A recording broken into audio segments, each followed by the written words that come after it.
This is the Horse Radio Network. This is episode 285 of the Stable Scoop Radio Show on the Horse Radio Network. Please support our sponsors as they make this show possible. Our sponsors this week are Southern Equine Expo, High Visibility Sportswear, and Equisketch.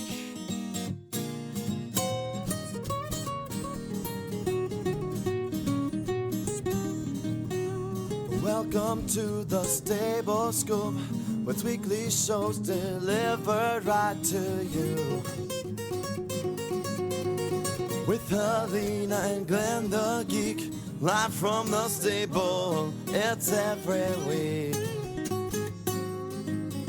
They'll bring you the news through hail or high water, while using their tails as their own fly swatters. So sit on down and laugh till you poop, cause it's time again for Stable Scoop. Stable Scoop. Stable Scoop. Stable Scoop. I'm Glenn the Geek. And this is Reese Koffler-Stanfield, and you're listening to Stable Scoop Radio Show on the Horse Radio Network. Well, hi, Reese. Hi, Glenn. How are you? Terrific. You're filling in for Helena today. I actually saw Helena over the weekend. We were at the ADA show up in Philadelphia, and Helena came down with her co-host of the Chasing a Fox radio show. Sissy was there. So I got to spend the weekend, have dinner with him a couple nights. It was a lot of fun. It was so much fun. Oh, it looked like a party. I was following you guys on Facebook, and I really wanted to be there. Yeah, so next time we're going to have to try and find, whenever we go there twice a year, one of these times we're going to find a time you're free and you're going to have to go along. Okay, deal. Twist my arm. You and Jennifer can go out shopping for 2 days. Yes, I think we can handle that. Jennifer and I can do that. She was very upset this time because we have to bring our recording equipment, and that takes up 2 suitcases, and we have our other 2 suitcases. So we had no suitcases left for her to cash and carry on the way home. Oh, there are always boxes. Oh, there are ways around these things, Glenn. So we did have a great time and did get to see Helena. She had actually her farrier. The only time he could do it was during recording time today. So everybody knows how that goes. You say yes to the farrier and you change your plans. So exactly. That's what happened. So that's why Reese is here. Reese, of course, is the host of the Dressage radio show here on the Horse Radio Network and a good friend of mine as well. So it's so much fun to get to do this show with you, Reese. I know this. I have not been on Stable Scoop, so this is great. And it is warming up here in Lexington, but when you called, it was 9 degrees. And what are you up to, 12 now? No, I think we are close to 20. We are 24 degrees. It is like a heat we're going to have to get off of here so you can go out and actually touch a horse. Yeah, I'm going to touch a horse and actually ride one maybe later. But yeah, they said it would get up to about 20 in the mid 20s today, which is, I have to be honest, I rode last week and it was high teens, low 20s, and I was sick for the evening. And I just decided, I'm like, it is too cold to be out here doing this. So we're taking it easy on the horses. We really are. And in ourselves, it was so cold, it was hurting your chest. So, for everyone who's in the cold weather, it is so frustrating. And I feel you, because I am right there with you. And we are trying, and our clients are being great about it. But it is what it is. So we're trying to make the best of it. Well, so to make I'm glad all of you feel better, it is not a terrific day in Florida either. It is 39 degrees here, and we're at the middle. That's our high today, and raining. So So the horses are actually in the barn because it is, 39 here and raining is pretty chilly in Florida. That's cold in Florida. And there's the wind. I have never actually been as cold as I have been in Florida because there's just, at least here, you can close the barns up and we have an indoor. And so sort of once you're in either of those locations, you're okay. But in Florida, barns don't close the way we can close them. And it's chilly. So I do feel for you, Glenn. When the wind comes off the ocean, it's 30 degrees. It gets chilly. Yeah, it does. It does. It is a cold, and you don't really know it until you've been in Florida, how cold that is. Yeah, so but I'm not, what? We're not minus 50, so I'm happy. Gosh, those poor people.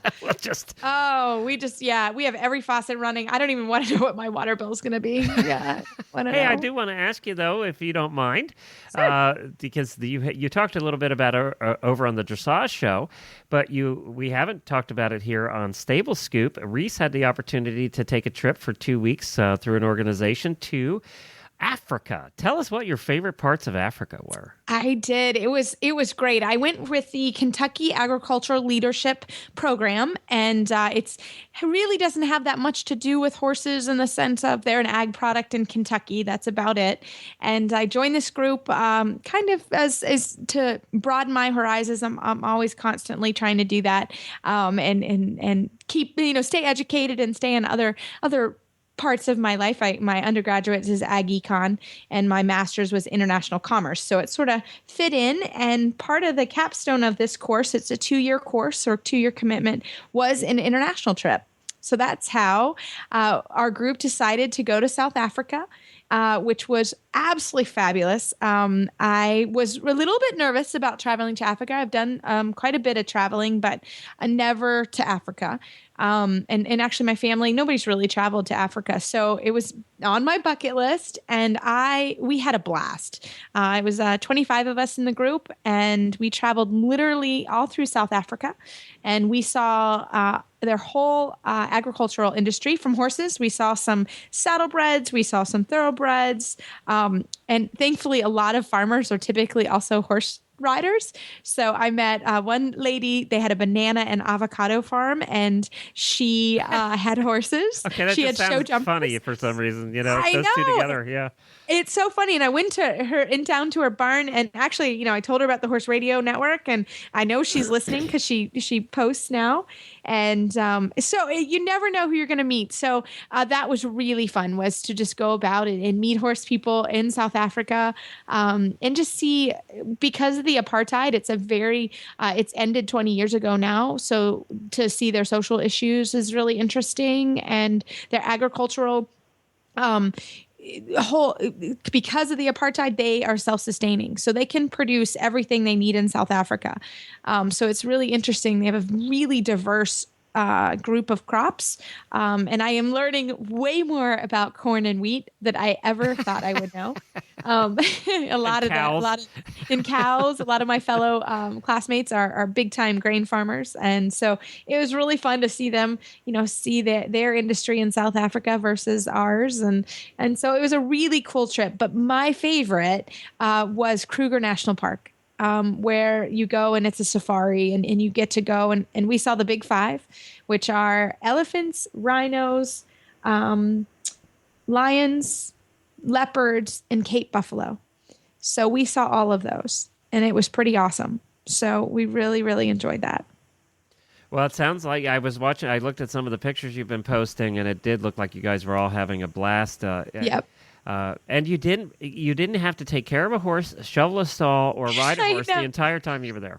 It was weird. I'm always that way. The first maybe 4 days, I'm okay. And then after that, I am itching. So to be able to see a couple horses, I just said, come on, I got to touch a couple horses. This is pretty awesome. So I really, really enjoyed that a lot. I made you ride a camel once. Yes. Did you get to ride any exotic animals like a zebra or an elephant or anything?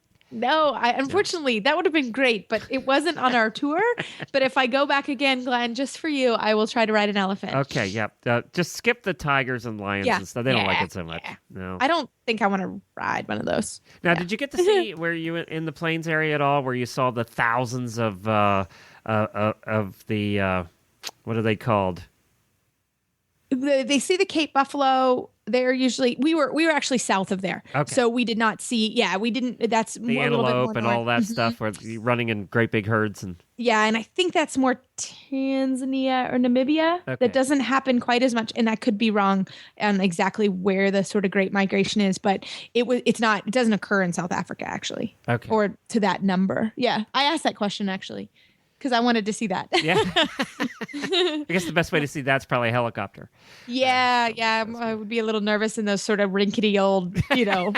I was going to ask you that. Did you have any plane rides that were in the propeller, was run by a rubber band plane? Yeah, actually, we traveled in style. Thankfully, this group, they're really good about that. We had a huge bus that we traveled. We did a lot of driving, but we had a bus. No rubber band planes then? No. And strangely enough, between Cape Town and Johannesburg, which is their 2 main cities. It's about 14-hour drive between literally, what we would think is like a little puddle jumper. No. The plane that we went from the U.S., one of those big big jets was full. It's like 450 people commute between the two cities. Jeez. So it was pretty amazing to see that. You think, oh, I'm just going to go from Cape Town to Johannesburg. No, it was in like the jumbo jet that goes across. I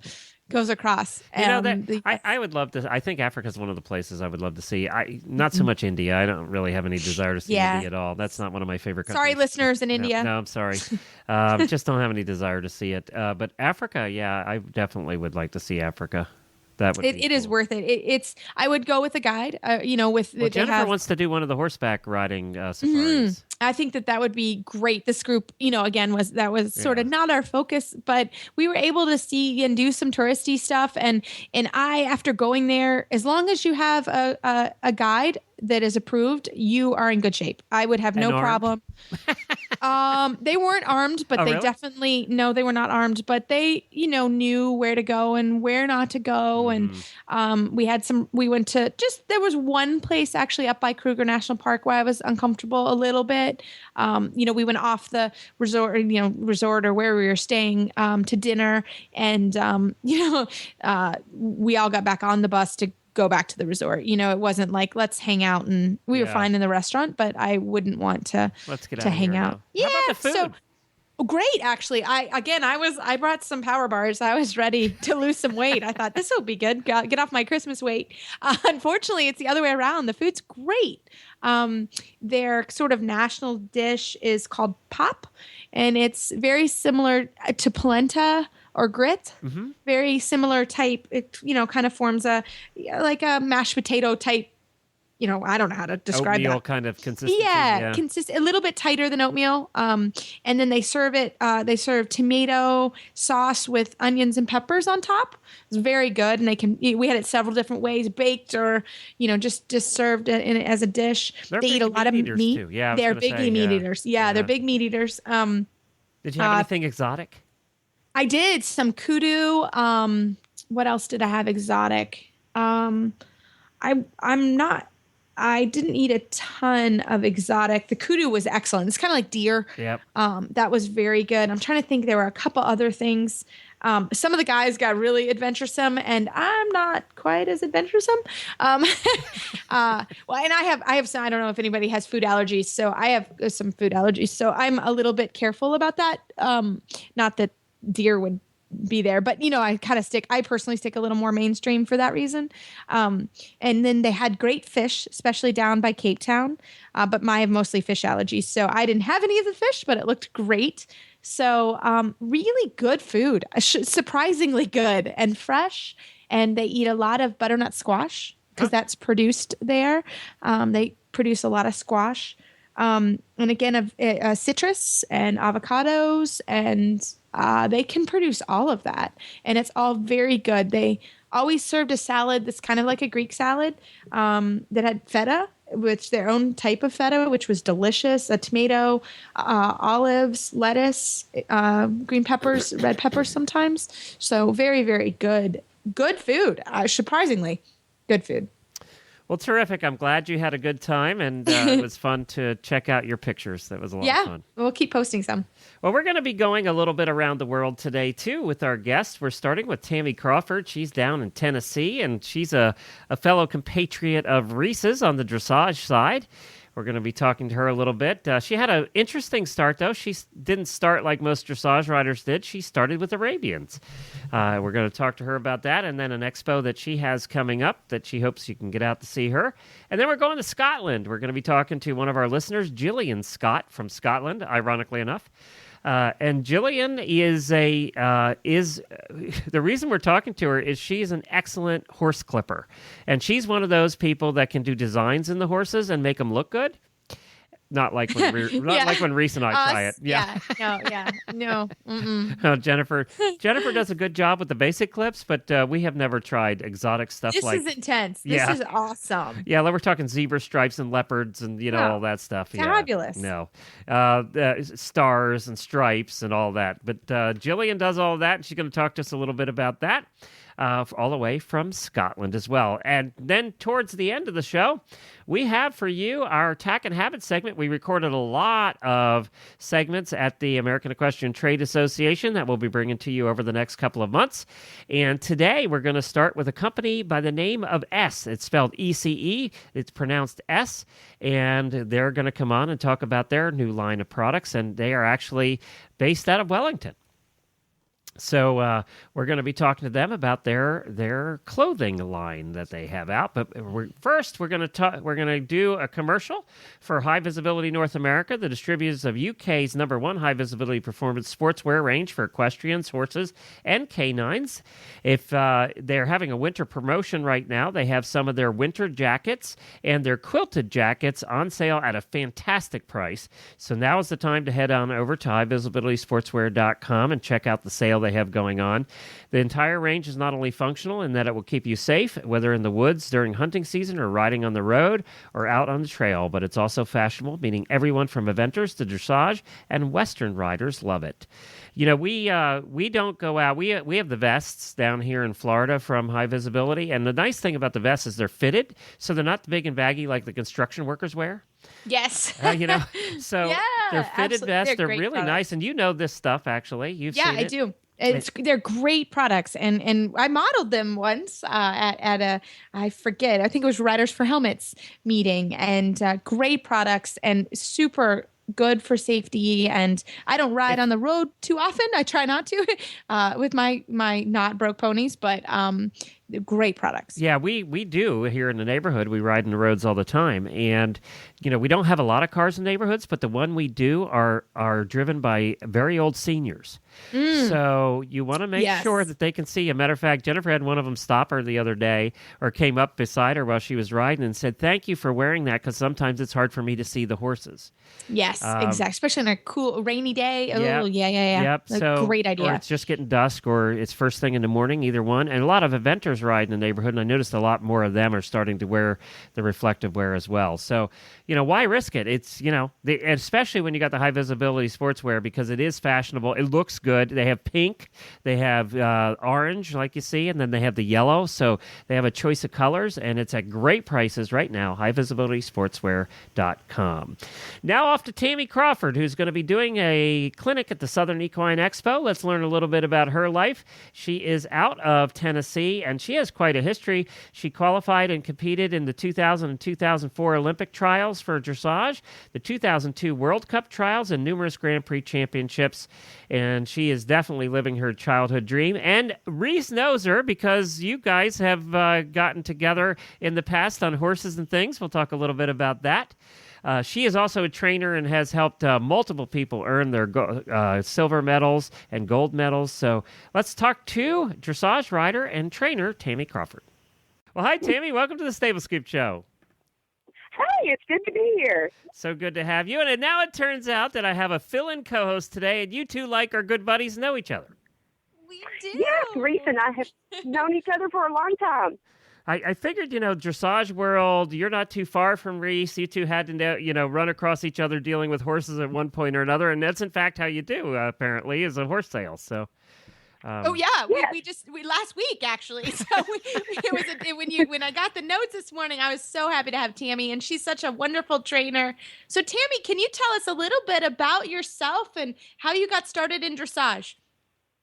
Well, I actually started because of my mother. She raised Arabians, and she always loved dressage. And, of course, I always loved to jump. And she would drag me out of the jumping ring and force me to go over and do this dressage thing. Ew. And then when you're a teenager, it's ew. Glenn. I wanted to run and jump. I wanted to event. And Mother would say, "No, you're coming over here." So it just finally stuck. Now, was she doing dressage, and were you doing jumping with the Arabians? Yes, I did a lot of dressage with the Arabians. I did a lot of jumping first, and then it evolved into dressage. And I have been many-time national champion years and years ago on Arabians, and we got up to 4th level. They didn't offer Pre-St. George then, and by that time I was sifting to warm bloods. Oh, you were what into warm bloods? I was shifting over into warm blood. I was wondering what you said. That was a really hard day when I had to go to my mother and say, "We've got to talk." We've actually talked to a few people that are, use their Arabians for dressage at the lower levels. What did you find about the Arabians when you were dealing with them? Well, the thing with an Arabian is it's incredibly smart, and it really has taught me so well about really what dressage principles are. You can't force it, and you cannot force an Arabian to do anything that it doesn't want to do. So you have to learn how to channel it in a way that it wants to do it. And so I think the Arabian helped me as much as anything, that mentality for dressage. So you think that actually having the Arabians really determined how you train today because of that? Because they do require you to go around the block a little bit. Absolutely. Yeah. You have to think out of the box. You can't force them. You can't, I wouldn't abuse a horse anyway, but you can't do it through force. And they force you into riding better. You have to be creative. Well, Tami, when this dressage thing gets old, you can do endurance then and go back to Arabians. Oh, yes. I would love to be in the saddle 24 hours. 24 hours. Come on. I have all respect for anybody that does endurance. That is for sure. All of us do, because none of us want to sit in the saddle for 24 hours. Absolutely. I don't want to knock it at all, but I don't think I can do it. So, Tami, tell us a little bit about your transition into being a professional trainer, and you have a huge barn in Tennessee. So how did you do that? How would you make the switch?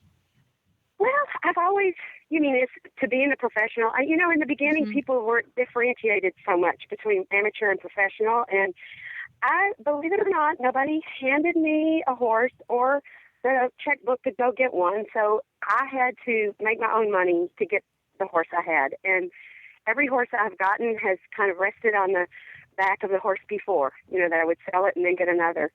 And that's how I got my first warm blood.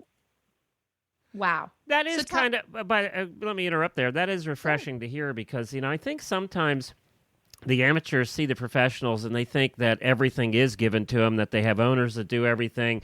They don't have to quote unquote earn their way, which we know isn't true, but that's the perception out there, I think, among some amateurs. And so it's so refreshing to hear that, you did it the way they're doing it. And you did it well. I mean, you were in the Olympic trials and the World Cup and all, and Grand Prix championships and all of that. Doing it that way. So that is refreshing to hear. And you know what? I had the good fortune of it.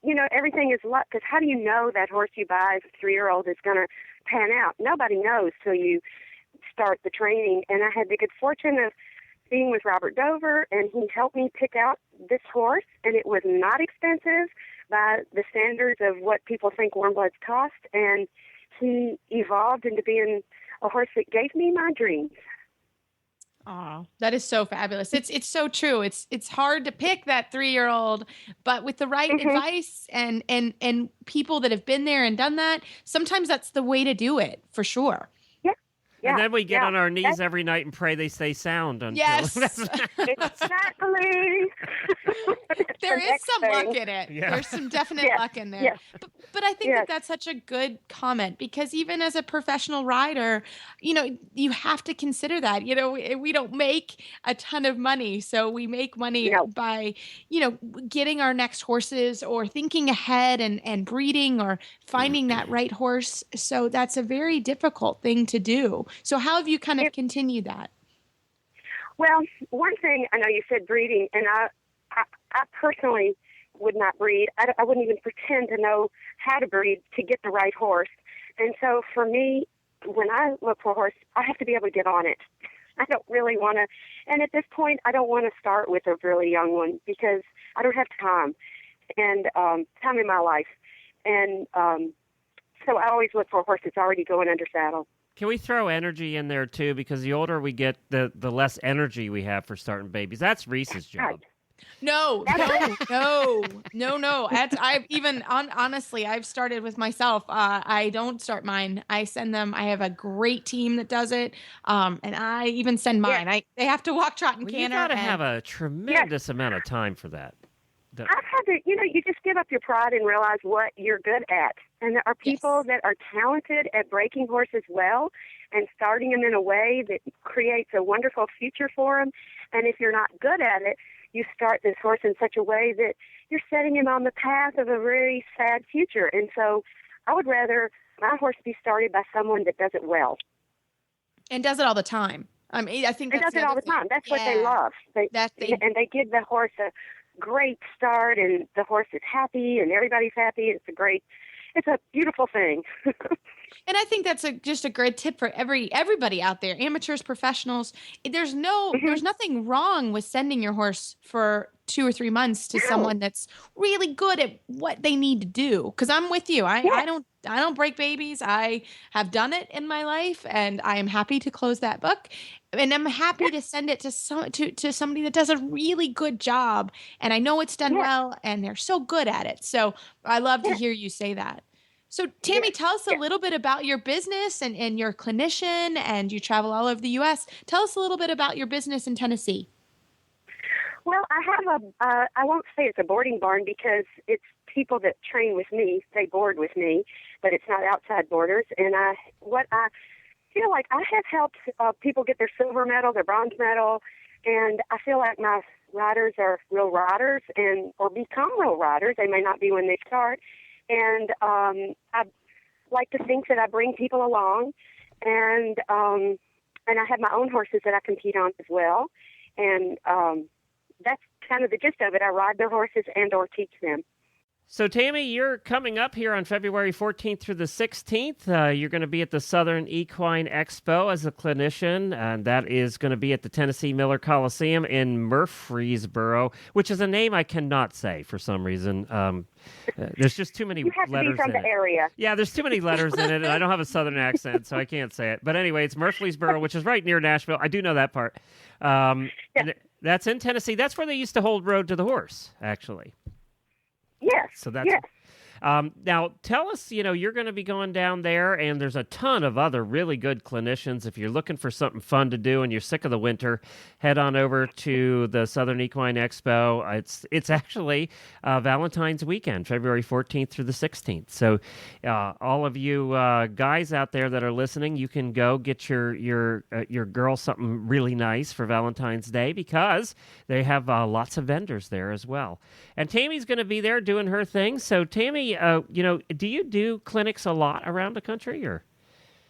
Yes, I do. I give clinics, and it's mostly a one-on-one situation. And I think that what we'll be doing there is I'll have some students there that I'll teach, and we're going to talk about getting the horse through and supple, and transitions that lead to fine changes, and some suppleness that leads to lateral work. And I even am going to do one session on productive lunging, I call it, and show people how to start a horse that's not accustomed to being in side reins, a good way to bring them to being lunged where they're in side reins. It's not stressful. Oh, that is a great topic. I love that topic because so many people, lunging, trainers, and I try not to be this person, but I say, go out and lunge your horse. And you don't take the time. There are so many good things that you can do by lunging. And I think, it's not just running the horse around. There are some really good things. So I think that's something that people are not taught. They know they should lunge, or they see other people lunging, so they try it, and, maybe they figure it out. But it's not an intuitive thing to teach a horse to lunge, and to be able to teach yourself to do it. Unless you're taught to do it, that's a difficult thing to accomplish anything doing it. That's right. And I like to call my lunging, and I don't think it's anything unique from other people, but I call it productive lunging. It leads to the horse understanding the yielding to the hand and getting round to the back. Well, that's good, because there's a lot of unproductive lunging that I see go on. So yes, there is. Most of it is unproductive lunging. I love that. I just made a note because I would love to have you come on the Dressage Radio Show and give a weekly trainer tip on productive lunging, and we can have a great conversation for anybody who is listening. That would be great fun to have you come and talk about that. That is something that we don't talk enough about in my mind. I want to come to the expo and listen to your lecture. That would be great. Oh, well, that would be great. Want to be warm, it's inside, so and it would be warm too. Yeah. It's heated. It's heated. Hey, I wanted to mention a couple of the other people that are going to be there. You're going to be in good company. We got Dick Pieper, who actually we had on one of our shows. Fascinating guy. And then we have 92-year-old Jack Brainerd, who's going to be there, who really taught horsemanship when all of us weren't even thought of yet. Oh, my goodness. Chris Cox is going to be there. Lisa Wysocki, good friend of the Horse Radio Network. She's an author, and she also is a instructor and a coach and a wonderful, wonderful person. Love Lisa. She has multiple books out and has done very well, top sellers and things like that. So you'll see her there. Heather Johnson's going to be there, and Mark and Miranda Lyon are going to be there. So you're going to be in good company there, Tami. Oh, that sounds great. I'll be interested to watch myself. Well, this is fun. I hope everybody can come out to see you. Tami Crawford's going to be there. To check out the schedule, you can go to southern-equineexpo.com. Again, it's February 14th through the 16th. And ladies, you can also take your husbands off the hook, because if you say, I am going to be gone on the 14th, they're going to go whoosh, off the hook. So works both ways. Everybody's happy then. Well, thank you, Tami. What's your website? Mine is TamiCrawfordDressage.com, and I have a lot of pictures of my farm and what everything looks like there and what we do. All right. Thank you, Tami. Thanks, We'll talk to you Tami. again Okay, soon. thank you. All right. Bye-bye. Thanks.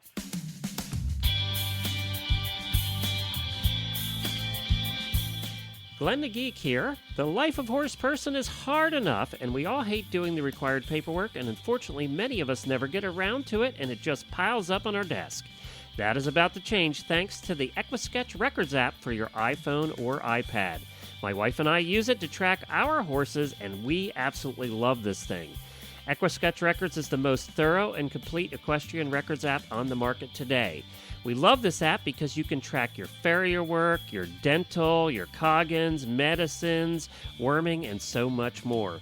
And you can get reminders on your device when all of these things are due. You'll never forget a worming or shots or farrier visit again. But it not only tracks your horse, you can also manage your horse shows, including individual events. You can manage riders, including lessons and memberships, and so much more.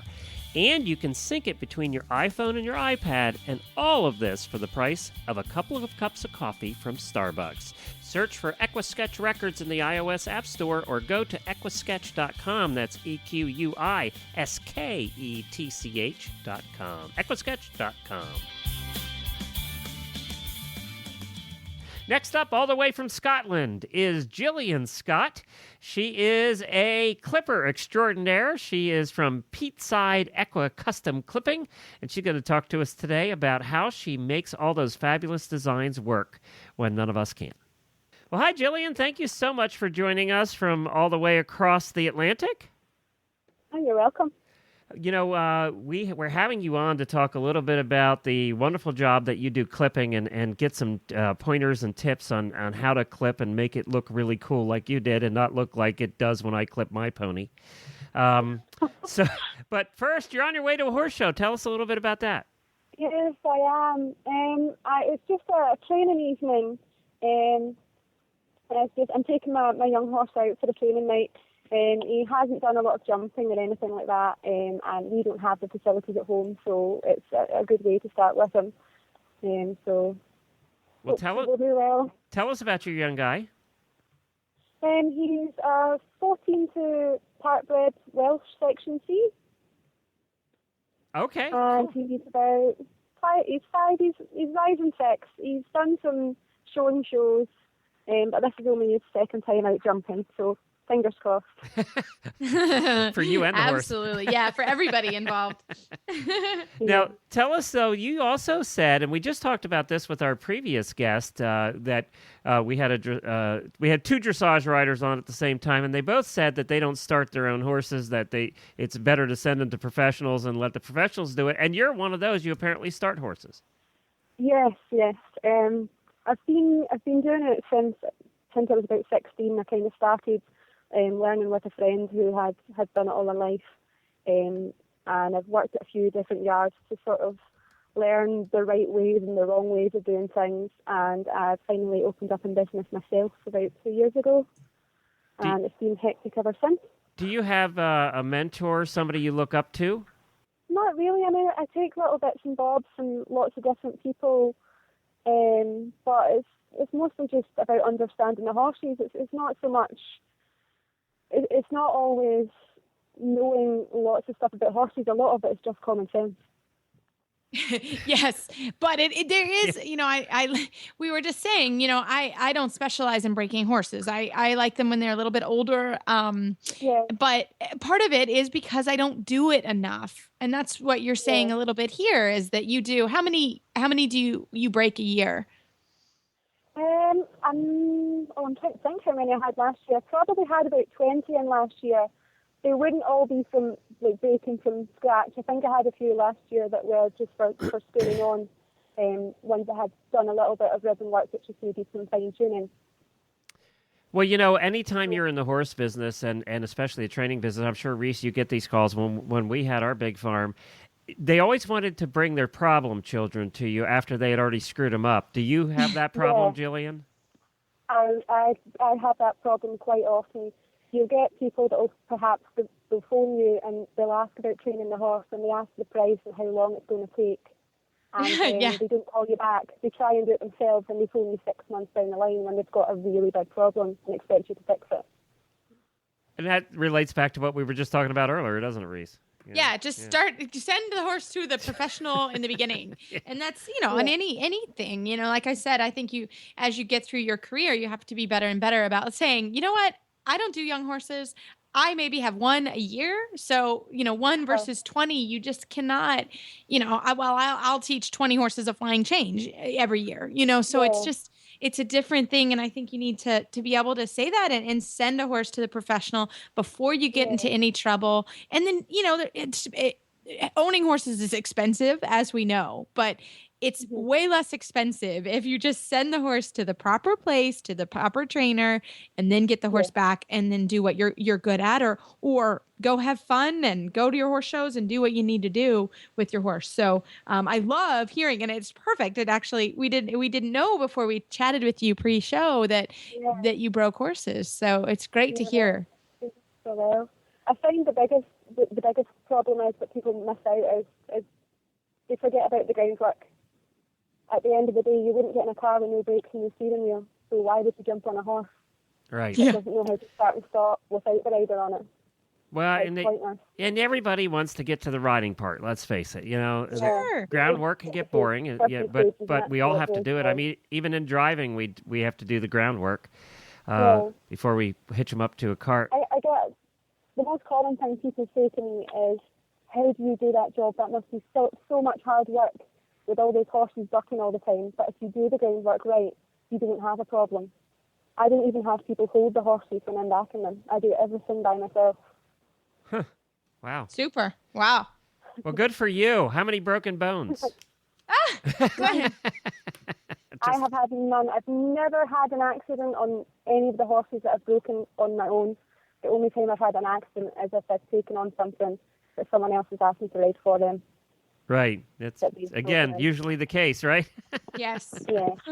Well, Jillian, we have you on to talk about another thing. You sent some pictures to me. One of your spare time things, amidst all the other things you do, is you clip horses for people. You have Pete Side Custom Clipping and over there in Scotland. And I got to tell you, some amazing clip jobs. I can't make a blanket clip and do a straight line. And you're doing all these fancy designs and all this cool stuff. Do you tell us a little bit about how you do it? Is it all freehand, or do you write all over the horses first? Do you have templates? What do you do?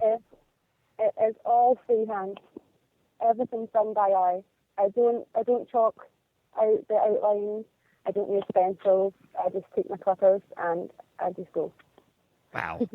It's amazing. It's so worth it. The zebra is my favorite. I mean, that is so cool. The zebra was the first one that I did, actually. Oh, I love the zebra. Oh, my gosh. I And love there's the other. I love the other one above it there on our page, Reese. Where it has a little brown horse, Yes. sort of a chestnut horse that has little curly cues all over it. I don't know how you did that. It's like a leopard. The leopard print pony. Yeah, it's a leopard. The leopard pony is the one that's on show jumping tonight. Oh, is that right? Oh, I love it. Well, Oh my how gosh. How I did that one was I clipped a lot of circles all over them.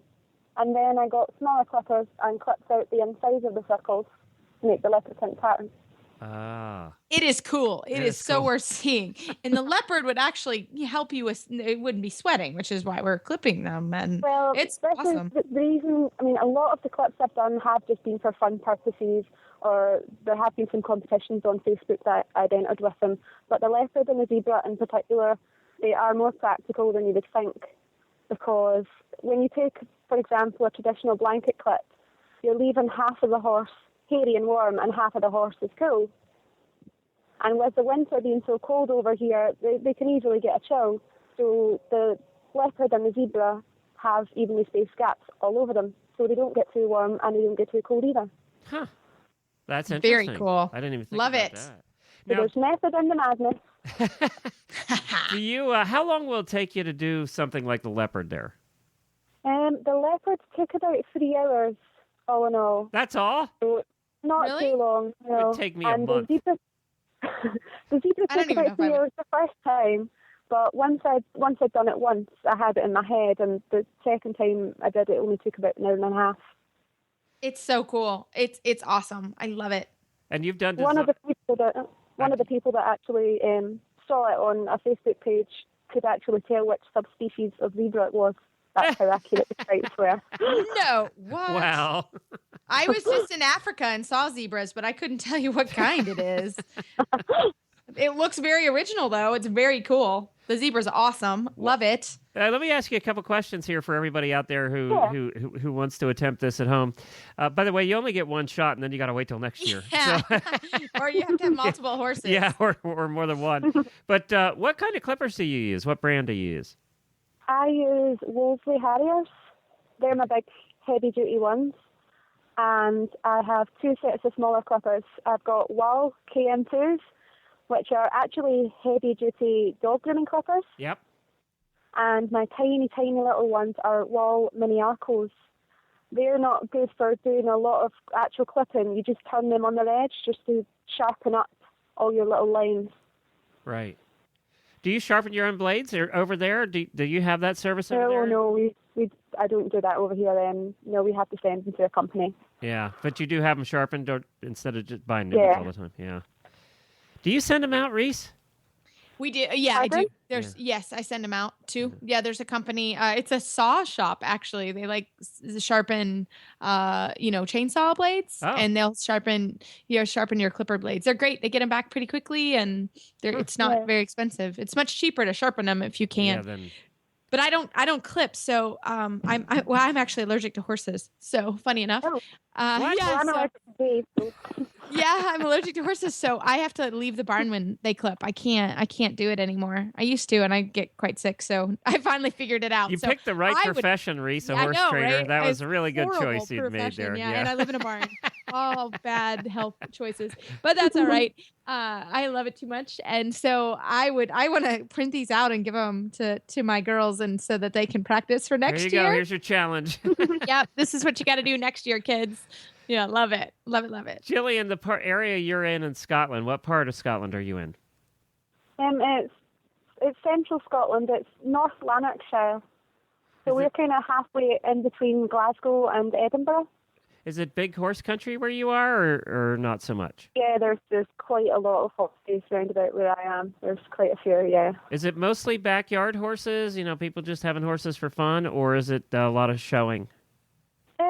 There's a bit of a mix of everything, really. We're kind of, again, we're in the middle of quite a few big show centres. There's quite a lot of places all within an hour of us, so that's varied, yeah.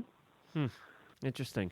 Well, this has been fun having you on. I'm going to post the pictures over on the Stable Scoop. I'll post them over on the Stable Scoop Facebook page so everybody can see it, and we'll put them in the show notes as well. And you know what? If we have a lot of listeners in the UK. Matter of fact, that's our second largest listening audience now. Oh, wow. So Well, you'll have some more because all my Facebookers are going to be listening into this as well. Yay! Well, tell us how can people find you if they want to locate you and your services? Well, they can go on either of my Facebook pages, the Peatside Equi Custom Clipping or the Peatside Equestrian one if they want to ask a question about breaking or schooling. Okay, and if they have a baby that has not been that they haven't screwed up yet, then they can call you, right? Yeah, they definitely can. Okay. They'll be able to get my number on there as well. All right, very good. Thank you so much, Jillian. Good luck today at the show. Okay, thank you. I'll let you know how we get on. Great. Thanks, Jillian.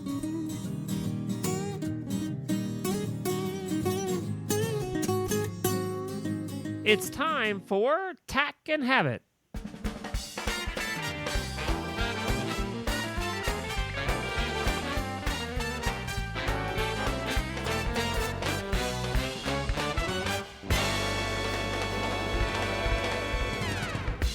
This Tack and Habit segment is sponsored by Sparkle and Boom.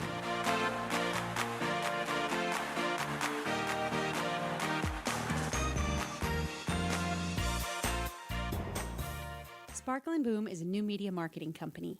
Our mission is to help small businesses add some sparkle to their marketing in order to get some boom in their bottom line.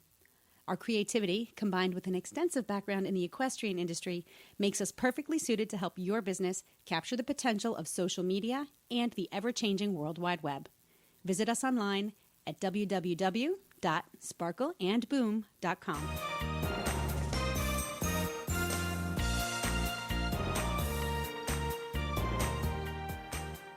Well, today we have a recording for you that Jennifer and I did over the weekend, Reese, with a company by the name of SECE is how it's pronounced. And they make a new line of breeches and shirts and other things. So we're going to talk to them about that coming up here on this Tack and Habit segment. Hi, Glenn here, and I'm with Coach Jen, and we are at the American Equestrian Trade Association show here in very chilly Philadelphia. Hi-ho. This has been so much fun. It has been fun. We found a lot of cool stuff this year. A lot of cool people. In January, and a lot of cool people, and we have some of those with us today. We have Ellen Hart, who is owner of a company called S, which is spelled ECE. It's called S, but there are no S's. That's right. Hi, Ellen. Hi. It was good to meet you. Ellen's a lot of fun, and she's Co-owner. Co-owner? Co-owner. Okay, it With said my owner bestie. on your card. Well, it says owner on Emily's card. Oh. I've given you my card, too, make it really confusing. So now, you introduce your guest because you guys are best friends forever. Yes. Friends. Go ahead. Can you want to introduce her? Oh, well, this is Emily Thompson. She's a super awesome person and also a professional horse rider. up Grand through Prix the Grand jumper. Prix level. Yeah. Who resides in Wellington and also hates the fact that she's here right now. And it was cold weather, yes. It's a little chilly. Now, so Emily, let's start with you. You two have been friends for a long time and then started this company. When do you have time in the midst of jumping all those horses every day? Oh man, Such a good question. Yes, it is. It is a stretch. I guess what's awesome is we have quite a few people working on it now, so we're able to juggle all of the responsibilities, and really they end up working together because being out there at the horse show, riding and showing, competing. You have access to these professionals, to the market, what people She's nailed want. it right there, because the only time you can ever talk to a Grand Prix rider is when he's on his horse, because he That's lives right. there. That's right. He lives on the horse. You got to get in the ring, right? Get in there. So it is a lot of work, but they've really worked together, which is nice. They kind of go nicely together. So you're gonna trot past your fellow competitors, and as they go past, you're gonna, oh, by the way, did you get those breeches I sent to you? That's how it's gonna work. It is a little bit like that. I will Yes. say I'm somewhat selling shirts at the in gates and things like that. So Selling shirts at the in-gate. That's awesome. There's Your shirt's dirty. Here. there's a little crossover for sure. That's but your business plan. Yes, it's working together. So I can see fortunate. Emily now at the end gate. That is the ugliest shirt I've ever seen. You need one of these. Exactly. The hard sell. Yeah, that's right. It Business is. done. Hey, it helps being out there, seeing it happen. So that has worked for us. Do for the sure. I got a question for you, and Yes. I think I know the answer, but I'm curious. Do the jumper riders have little Lucky Charm pieces of clothing and things like that, like golfers and stuff do, or are they just so busy they don't care? They absolutely do. Really? It is actually. I been thought it would very be the other funny. way. No, it's very funny because we have experienced. This is obviously not in the marketing plan or something that we could have made to happen in any way. But the shirt has become a lucky shirt for a few of our top riders. Oh, that's awesome. And so everybody kind of has their little superstitions. It's there for everybody. So our shirt has been worked into. I that, see luckily. a rebranding now of the name, the Lucky Shirt. The lucky shirt. It's happened quite a few times. Right now, one of our top riders, Ronan McGuigan, won the World Cup qualifier in Wellington last week. I mean, he's on fire, and that's what he says. It's his lucky shirt. You can't get better advertising than that. I know it. That's right. That's awesome. So, yeah, we've been very fortunate. Now tell us about the shirts. We Yeah, know tell they're us about lucky. your clothing. It's a Yes. clothing line. Now, I love your card because it says tailored in Manhattan for style and comfort. And you're the Manhattan side, Ellen, right? I am. So she leaves you in cold New York while she's in Wellington. Yeah. No, I get a little good friend she is. sometimes, It's true. Especially when she complains about the cold snap in Florida. Yeah. It's like, oh, It has been know about chilly the in polar Florida. vortex? He knows. I know. We've been down in the 20s. Right? Wow. It has. That's cold. Yeah, for an hour at a time. I know, or a day. A whole day. I Wow. mean, Those Grand Prix riders aren't coming out till 8 o'clock now. I know. We're really chilly. We're pansies. That's right. It's true. So tell us, it's a line of clothing. Tell us about what you have. Well, the most exciting thing for me right now is that we've just released our new competition coat, and we're super excited about it because it's beautiful, it's wicking, it's everything we hoped it would be, and everybody's heads are turning at the show here. So,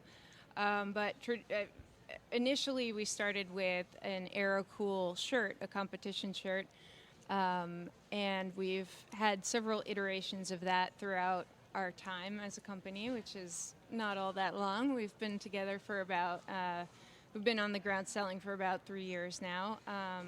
But our signature shirt is the Pearl Snap custom liner competition shirt.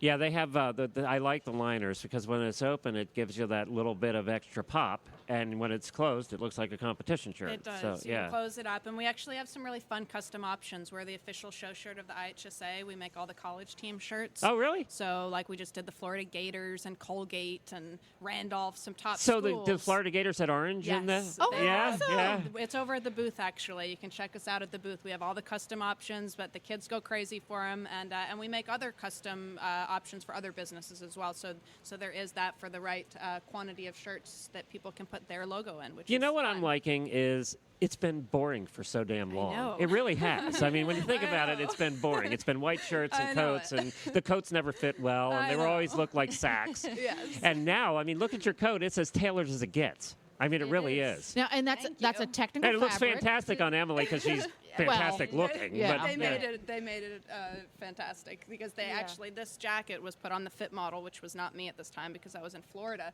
and it still fit me. So the sewing machine. And doesn't that or make the- you feel good about yourself, Yeah, I too? was like, oh, I don't even need to be there. Because we know those fit models never fit anybody. Right. That's right. Exactly, That's right. So it was, a confidence boost, right? But they do a great job at the sewing room. We manufacture in Manhattan.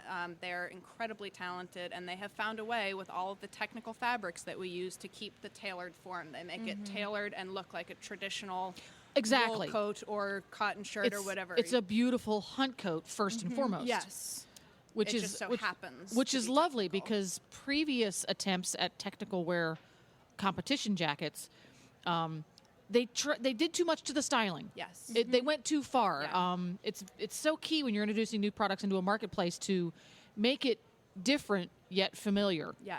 And they went a little too different. And this, until you look closely at it, all you're seeing is a coat that looks like it was custom made for someone. Yep. When in fact, it's a manufactured jacket in size X, whatever it is. Yep. But it's designed in such a way that you can get that custom fit from Yes. a off the rack shelf coat, Yes. right? Yeah, and we were, the sewing room, they did such an amazing job when we put this pattern together that we don't even have a short and a long. It's one length, and One it length. fits You know what I like about it, and as you're sitting here, I'm noticing this especially because you have your coat all buttoned up.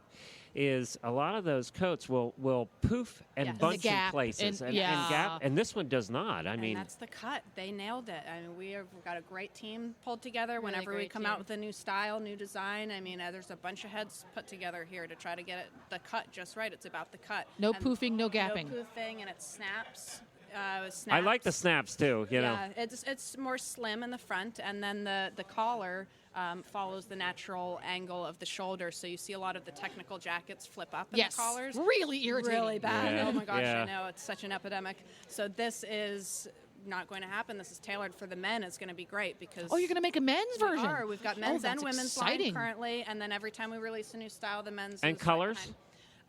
We're going to do, for starters, just navy and black for the jacket. Very smart. Yep. And we'll go from there.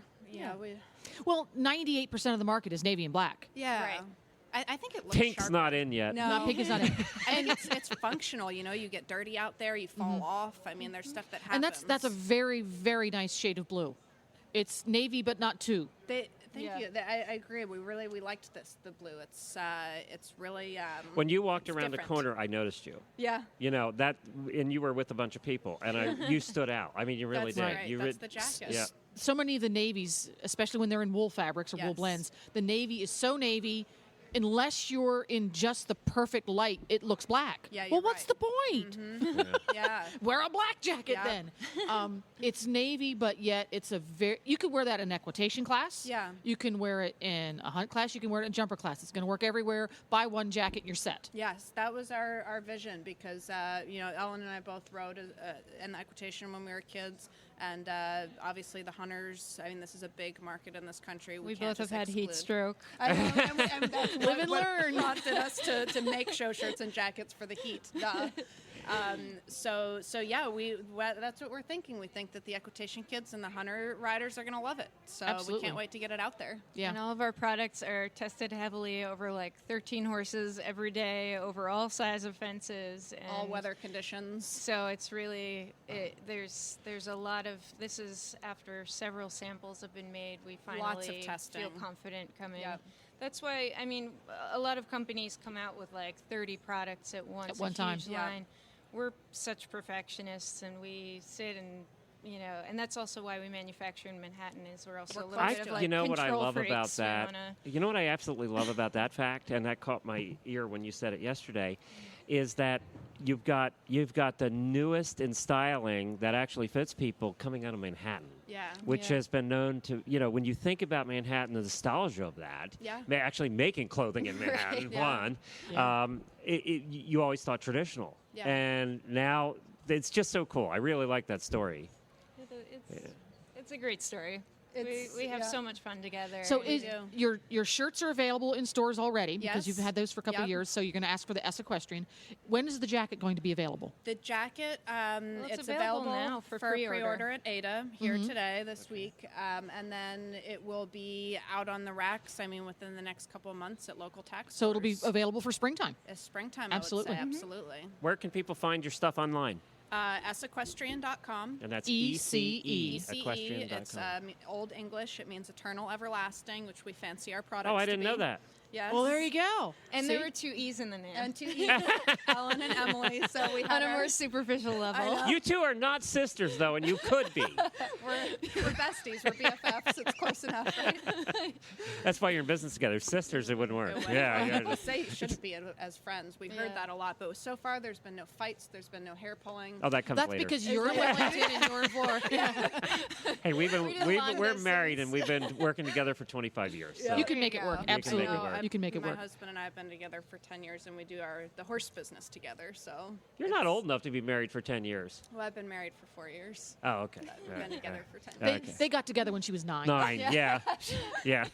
And now it's awkward. Those hunter jumpers, they start young. It's the demographic, right? Oh my gosh, no, but it is. When you work with your partner, it's a different animal for sure. It's different. Absolutely. But we love it. We got it on both sides. Ellen and I work in this, and Eric and I work in the horses. So. Another 2 E's. And other That's Chewies. true. Eric That's and true. Emily, Ellen and Emily. Well, thank you guys for stopping by. Been a We lot of really fun. Thank you so appreciate it. It was much. good to meet you. Good luck Good to this meet you, season. too. Thank you so much. You have some upcoming horses that you're excited about? Yeah, we've got a few going. We'll see. We've been taking it a little easy on the horses because we've been putting all the energy into the clothing line. So we'll see. We'll see. We've got a few up and Getting them back into work? Yep. Yeah, we got okay. a couple horses, maybe some big ring starts this season. We'll see. Playing them by ear. Well, good luck. Thank you very much. We'll look forward to seeing you in the headlines. We hope. We know her. Yeah, that's right. Thank you, guys. Thank you very much. Thank you.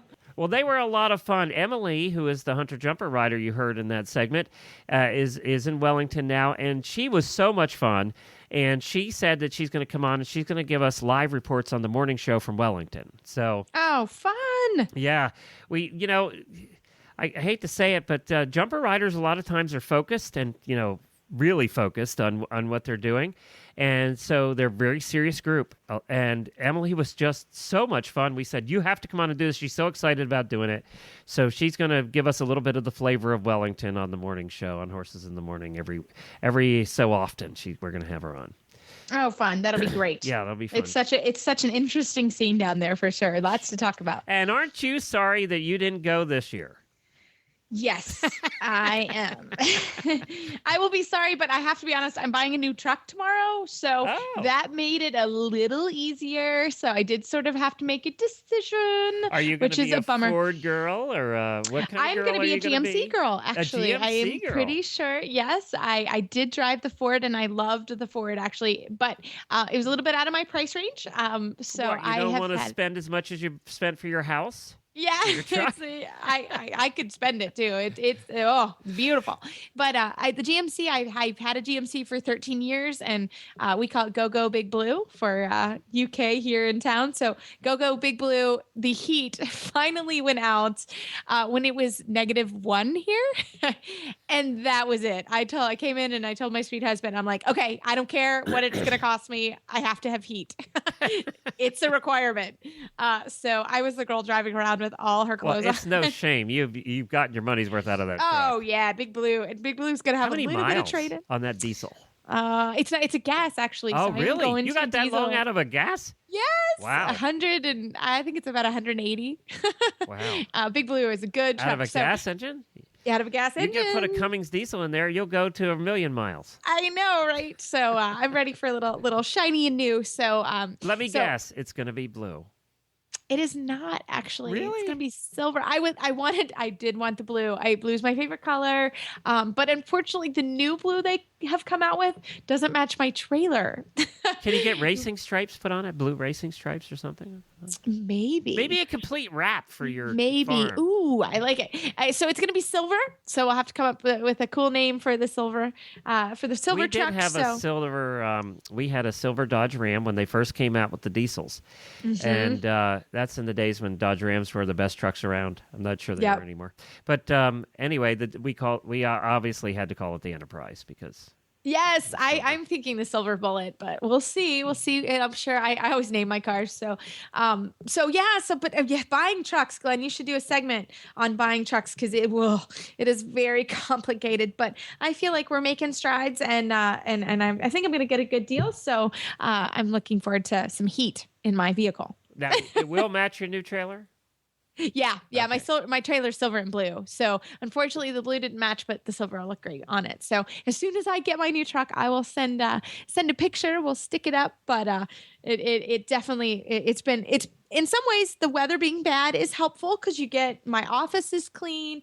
I have cleaned out my closets, my fridge. I finally told my assistant that if we don't start working soon, I'm gonna take up baking or something. So hopefully we'll Your get ready. husband's praying for more cold weather. Yes, more cold weather. She'll take up baking because now I've spent all my money, so I can't buy anything. And so I am praying. But it looks like tomorrow we're gonna sort of scoot up to the right temperature, and we're gonna be back in the 40s tomorrow. So hopefully this is over. But for everybody that's enduring the cold weather, I'm right there with you. It's been a hard one for sure. Well, thank you, Reese, for filling in today. Helena will be back again next week. She, as I said, had a farrier appointment, so she will be back again next week. Let me just mention, too, that we are starting a new game on Horses in the Morning next Wednesday morning. Reese, you helped us out with the Wheel of Trivia at one point, didn't you? Yes, Yeah. I did. Super fun. Well, that's going away. We've ended the Wheel of Trivia. It's been a year since we were doing it now, so we decided to change the games up. Reese, you haven't even heard this yet, but the new game is the EquityMFG.com Celebrity Trivia Challenge. And what we're doing is we're going to match one celebrity rider against one of our listeners in a trivia challenge. It's going to be 3 rounds, and the winner of the 3 rounds then wins the prizes that we have that day. What's going to happen with the celebrity is we're asking the celebrities to donate the prizes to their charity of choice. So if the celebrity wins, then they'll donate their prizes to the charity of choice. And I think it's going to be a blast and a lot of fun. Oh, sounds awesome. Yeah. I want to play. I know. A lot of people are, I talked to a few of our quote-unquote celebrities, and they're all excited. And I can tell you who the first one's going to be next Wednesday is going to be eventer Olympian Gina Miles is going to there. And I think you've probably met Gina in the past. Gina's great. She is so much fun. She is. She has been on almost every show we have. We call her our guinea pig. And I saw her over the weekend because she has a product line out now. And she has a Gina Miles collection of bits that are distributed by Professional's Choice. And also, she just came out with, at this show, the Gina Miles collection of saddle pads. So she is going to give away one of her bits and her brand new saddle pad to the winner for this trivia challenge next week. Cool. So that will be the prize, and the saddle pad will be signed by Gina.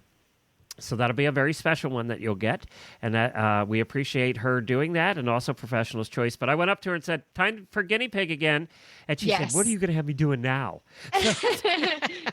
But she loved this idea. She thought it'd be a lot of fun. So next Wednesday morning, we'll announce on all our Facebook pages how you can play. There'll be a sign-up sheet on our Horses in the Morning website, and you sign up once, you'll be in there, and then we'll email you and say, "Are you available Wednesday morning?" So you don't have to call and hang around on the phone. You'll know you're going to play that Wednesday, and then we'll have a different player every week and a different celebrity every week from all different parts of the horse world. Fine. So, should be a lot of fun. So we're looking forward to that on Horses in the Morning. And, of course, you can find Reese over at the Dressage Radio Show at dressageradio.com. Take a listen. Even if you're not a dressage rider, the show is fun. It's a lot of fun. We try to make it, and we really try to make it that everybody can learn something each show from any discipline, because that's the beauty of dressage, is that it really can help or should help any discipline that you do. So come and listen. We have a great time, Philip and I. You do. You do. No alcoholic beverages involved. No. And, of course, you can get the app on the Horse Radio Network app. Just go to the App Store at iOS or Android and search for Horse Radio Network. That's it for this week, everybody. Thanks a bunch, and we'll be back again next week. And Helena usually says, I think that's plenty.